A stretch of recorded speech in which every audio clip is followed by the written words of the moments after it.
Dahil sa pagtutulungan sa social media, isang pusang may malubhang kalagayan ang naisalba. Alamin kung paano sa ulat ng saksing si Von Aquino. Natuwa si Ryan sa pusang ito na sumunod sa kanya hanggang sa pag-uwi sa bahay. Pero ang tuwa napalitan ng pagkabahala na makita ng malapitan ng pusa. May nakalawit kasi na tila internal organ sa tiyan nito, hindi tiyak kung napano. I shared it on Facebook and then a few hours after, some people messaged me and offering her help. Tapos immediately, siguro a few hours after, dinala na namin sa vet. Hindi agad matukoy na veterinarian kung vital ang organ na nakalawit sa pusa. Ibig sabihin, maaaring ikapahamak kung operahan at aalisin ito. Parang mahina na siya. Kasi parang ilang hours nang may naka-expose na part dun sa tiyan niya.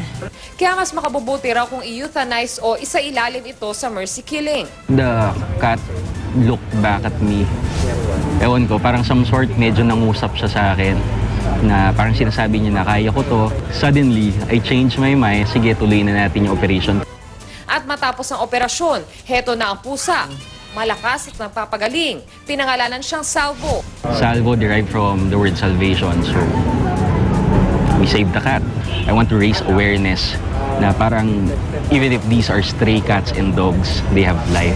Yung mga tao makakakita po ng ganun din na sitwasyon, yung pusa, ipagbigay alam agad sa mga mas nakakaalam.